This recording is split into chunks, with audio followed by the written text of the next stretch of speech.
My sisters and brothers, I greet you all with the love and peace of the Lord.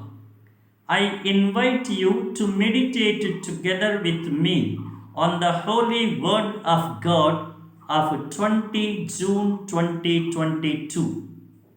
The thrust of our reflection, liability to judgment, and the indicative of our reflection, failure in fidelity to God and failure in charity toward others makes one culpable and liable to God's judgment and punishment.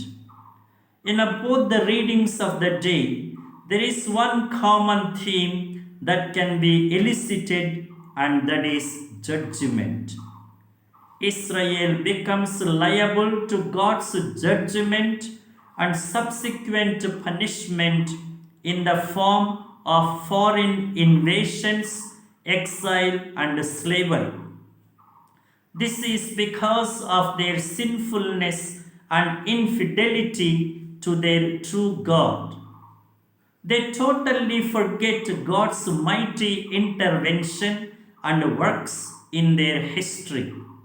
They turn ungrateful and highly unfaithful. They abandon the true God and go after false gods.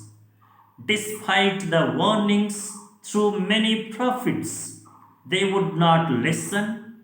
They were stubborn.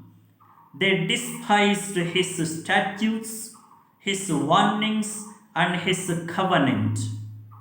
They would not turn from their evil ways and keep his commandments. This obstinacy and infidelity were their greatest sins that invited God's judgment.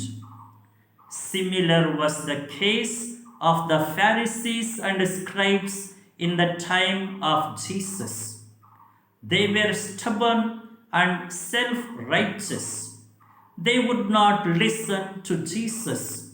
They would judge themselves as merited and meritorious, but they would judge others as unrighteous. They would find fault with others even with regard to the smallest matters, while they would ignore their own bigger lapses.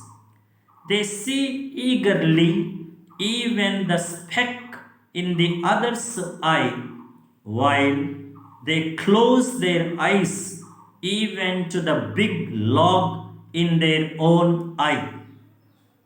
And they readily make themselves as saviors over others, saying to them, "Let me take the speck out of your eye."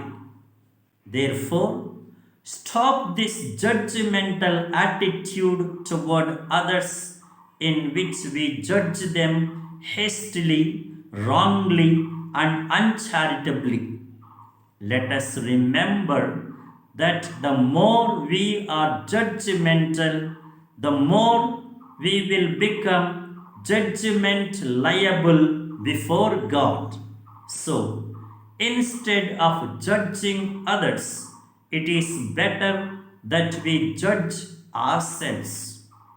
Now, the imperative for our life: let us always remember the famous saying, "You get back what you give." Every action will have its due consequences. Be benevolent and merciful to others so that we can at least plead for God's mercy for us.